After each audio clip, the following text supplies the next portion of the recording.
अस्सलाम वालेकुम। मैं सीना के घर ट्यूशन पढ़ने जाता था।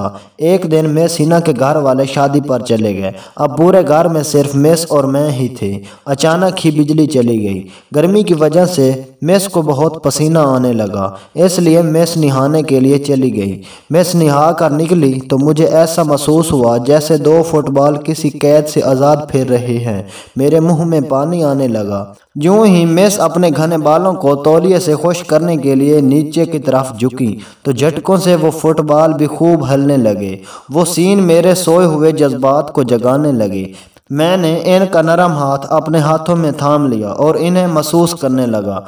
मैं बोला, मिस, आज मैं सिर्फ एक बार आपको आपकी ही मर्जी से हासिल करना चाहता हूँ। मगर मिस ना मानी। वो बोली कि तुम मेरे स्टूडेंट हो, ऐसी बात कभी सोचना भी मत। मैंने आगे बढ़कर इन्हें पकड़ लिया और पतली सी लड़की थी, इसलिए मैंने इन्हें आराम से अपने काबू में ले लिया। आज मुझे कोई डर ना था। मैं पहले फुटबॉल से खूब खेला, फिर यूं ही तांग नदी में नहाने लगा तो अचानक ही नदी, मेरा नाम साजिद है, मेरी उम्र 19 साल है, लेकिन मैं अभी तक मैट्रिक का स्टूडेंट। मैं पढ़ाई में काफ़ी कमज़ोर हूँ, इसी वजह से बार बार फेल हो जाता था। लेकिन अम्मी अबू की ज़िद थी कि साजिद बेटा, तुमने मैट्रिक लाजमी करनी है। फिर मैंने अपने घर वालों से कह दिया कि मुझे किसी अच्छी जगह ट्यूशन लगवा दें, नहीं तो मुझे से पढ़ाई नहीं होती।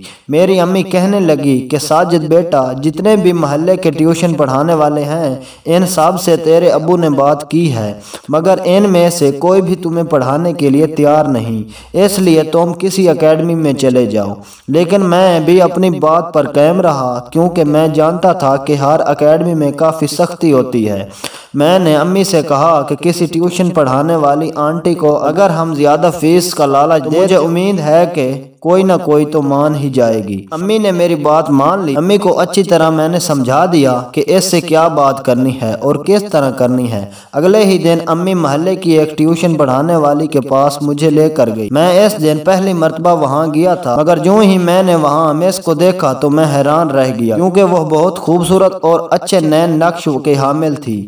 लेकिन इसने जब मुझे देखा, पहले तो मेरी मैट्रिक का नाम सुनकर हंसी और फिर इनकार कर दिया। वह बोली कि मैट्रिक तक जरूर पढ़ाती हूँ, मगर छोटे बच्चों को पढ़ाती हूँ, ये तो इनसे 4 साल बड़ा है। मगर अम्मी ने मेरे समझाए हुए तरीके पर मुकम्मल अमल किया और इससे फीस डबल देने का कहा। मिस दिखने में बहुत शरीफ थी, यहाँ तक कि मुझे एक मर्तबा तक जरूर देखा, लेकिन दोबारा अपनी निगाहें उठा कर नहीं देखा।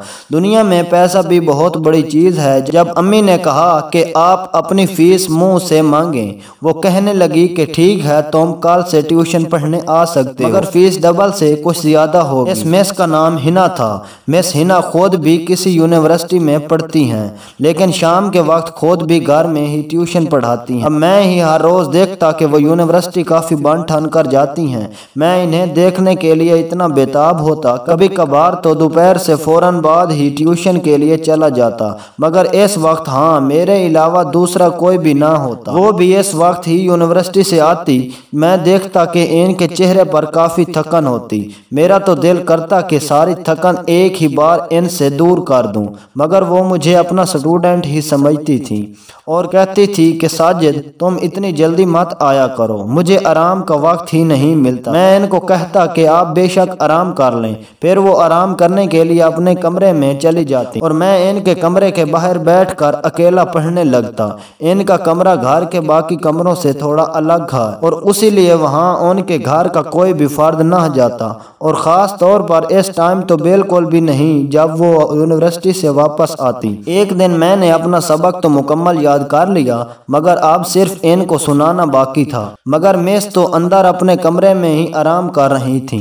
मैंने पहले तो अपने इर्द गिर्द नज़र दौड़ाई तो मुझे आस पास कोई नज़र न आया। मैंने इस बात का फ़ायदा उठाकर इनके कमरे में चला गया। देखा तो मिस बड़े मज़े से इस हुलिये में सो रही हैं कि इनका यूं सोने की वजह से मुझे इनका हसीन नज़ारा देखने को मिल रहा था, और ऐसा दिलकश नज़ारा मैंने अपनी पूरी ज़िंदगी में देखने के लिए तैयार रहता था। मैं इस जगह जम कर खड़ा हो गया اور جی بھر کر ان کو دیکھتا رہا۔ میرے ہاتھوں میں ایک کتاب بھی تھی اور میری نظریں ان پر ہی تھیں۔ آج کل گرمیوں کا موسم تھا۔ میس کے کمرے میں پنکھا بہت تیز چل رہا تھا، جس کی ہوا سے ان کی شرٹ اوپر نیچے اٹھ رہی تھی۔ انہیں اس حلیے میں یوں سوتے ہوئے دیکھ کر مجھے بے چینی ہونے لگی۔ میرا دل کہنے لگا کہ میں ان کے نزدیک جا کر ان کو محسوس کر لوں۔ اب میرے اندر کا سویا ہوا مرد پوری طرح جاگ گیا۔ مجھے یاد آیا کہ جب انہوں نے پہلی مرتبہ مجھے دیکھا تھا کیسے مذاق میں بنی تھی۔ میں یہی سوچ کر اب ان کے قریب جانے لگا، جو کہ گہری گہری سانسیں لے کر بڑے آرام سے سو رہی تھیں۔ پھر جیسے ہی میں اپنا ایک ہاتھ ان تک بڑھانے لگا، اچانک سے میرے ہاتھ میں پڑی ہوئی کتاب زمین پر گر گئی اور اس کی آواز سے ان کی آنکھ فوراً کھول گئی۔ میں بھی گڑ گڑا کر چند قدم دور چلا گیا۔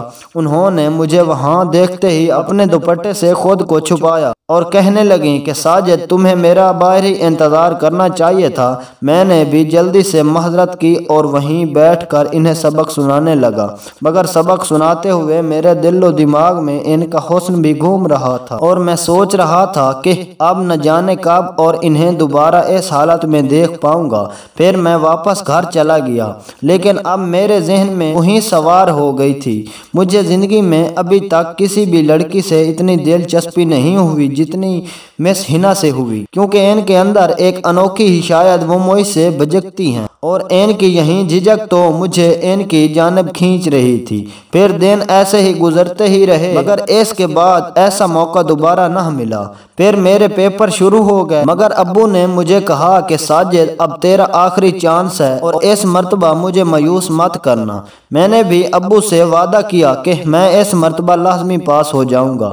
یہ میں نے اس لیے کہا تھا چونکہ مس حنا مجھے پیپروں کی بہت اچھی تیاری کرواتی تھی اور میں رات دیر تک انہی کے پاس پڑھتا رہتا۔ وہاں مجھے جو بھی سمجھ نہ آتا تو وہ مجھے سمجھا دیتی۔ میں اس وقت ان کے ساتھ ہی بیٹھا تھا اور ایک ہی کتاب ہونے کی وجہ سے ہم دونوں ایک دوسرے کے بہت ہی قریب آ جاتے۔ اس وقت میں تو اکثر ہی ان کے چہرے کو دیکھتا رہتا اور دل ہی دل میں ان کے حسن کی تعریفیں کرتا رہتا۔ پڑھاتے ہوئے کبھی کبھار ان کا دوپٹہ بھی تھوڑا سرک جاتا اور میں بھی اس وقت اتنے قریب سے ان کا نظارہ کر لے۔ ایک ہی دن میں نے باتوں باتوں میں مس حنا سے پوچھا کہ مس، آپ کی شادی کب ہوگی؟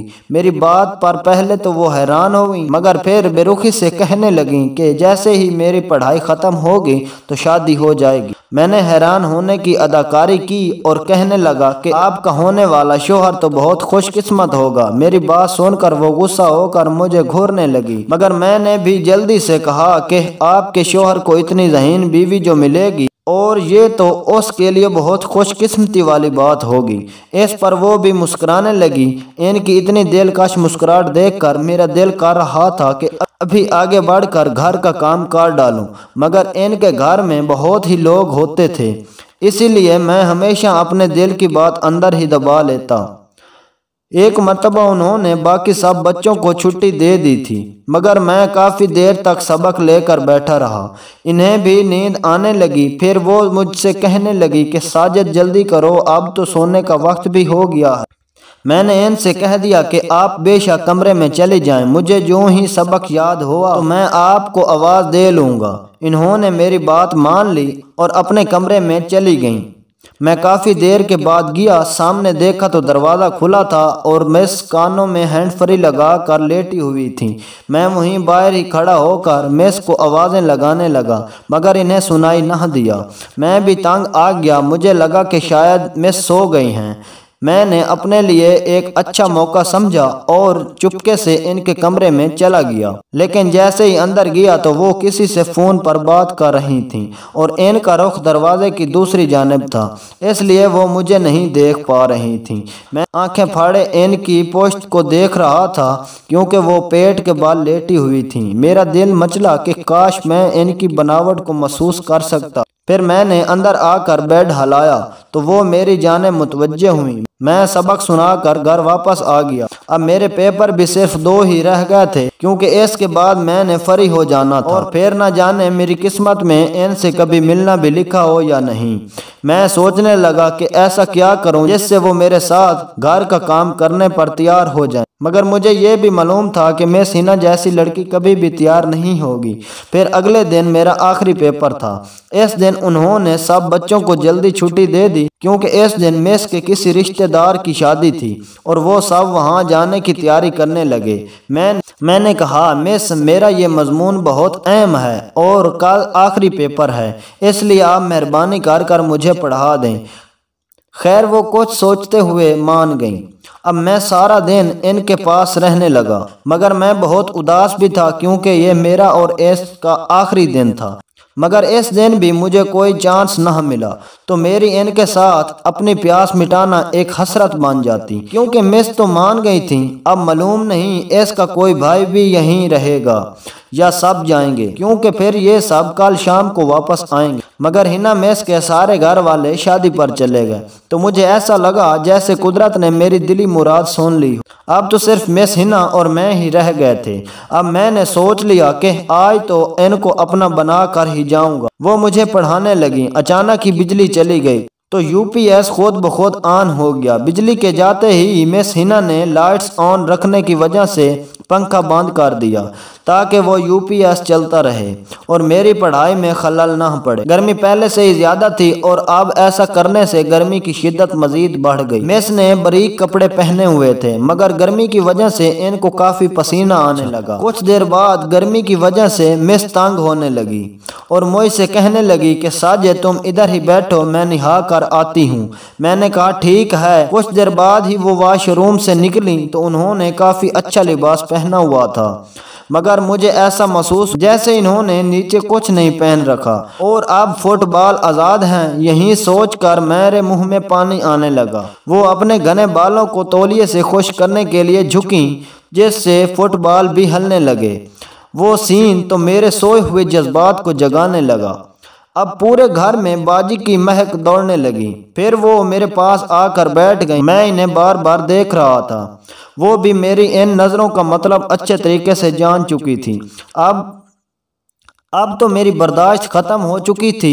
फिर मैंने इनका नरम हाथ अपने हाथों में थाम लिया और इन्हें महसूस करने लगा। इन्होंने अपना हाथ एक झटके में मुझसे छुड़वा लिया और कहने लगी कि साजिद, ये क्या कर रहे हो तुम? मैंने इन्हें कहा कि मिस, आप तो जानती हैं आज ये मेरा आपके साथ आखिरी दिन है। मैं आपसे एक बात कहना चाहता हूँ, मगर कभी मुझे मौका ही नहीं मिल सका। वो बोली, हाँ साजिद, बताओ क्या बात है? मैंने कहा, मैं आपको हासिल करना चाहता हूँ। मेरी बात सुनकर वो हैरान हुई और जल्दी से मेरे पास से उठ गईं। इनके साथ ही मैं भी उठ गया और फिर इनके चेहरे पर झुक गया। कुछ देर बाद ही वो मुझसे अलग हुई और मुझे मना करने लगी कि साजिद, ये सब गलत है, मैं तुम्हारे बारे में ऐसा नहीं सोचती। मैंने इनसे बहुत इल्तिजाएं की। मैंने कहा कि मैं सिर्फ एक बार आपको आपकी ही मर्जी से आपके घर का खास काम करना चाहता हूँ, मगर इनके बार बार मना करने पर मैं इन्हें एक कमरे में ले गया और जल्दी से इनके साथ चिपक गया। वो मना ही करती रहीं। मैंने पहले ही नदी से मुंह लगाकर खूब पानी पिया। फिर मुझे वास्ता देने लगी। मिस हिना एक नरम और नाजुक और पतली सी लड़की हैं, इसलिए मैंने बड़े आराम से अपने काबू में ले लिया। वैसे भी आज मुझे कोई डर ना था, इसलिए इन्हें दुपट्टे से ही बेड के साथ बांध कर रखा था। मैंने एक मर्तबा घर का काम किया, फिर उसे खोलने लगा, तो मैंने सोचा कि ऐसा मौका दोबारा कभी नहीं आएगा, इसलिए मैंने दूसरी मर्तबा भी घर का काम किया। फिर जब तीसरी मर्तबा घर का काम कर रहा था, तो मुझे ऐसा लगा जैसे इनकी हालत बहुत ख़राब हो रही है। मैं दुपट्टा खोलकर जल्दी से भाग गया और अपने घर वापस आ गया। अगले दिन आखिरी पेपर था। अब मुझे इस बात का डर था, अगर मिस हिना ने घर वालों को बता दिया तो मोहल्ले वालों को मेरी इस हरकत का पता चल जाएगा, लेकिन खुशकिस्मती से ऐसा ना हुआ। मिस हिना ने ये बात किसी को ना बताई और मैं भी बदनामी से बच गया। कुछ अरसे बाद ही इनकी शादी हो गई।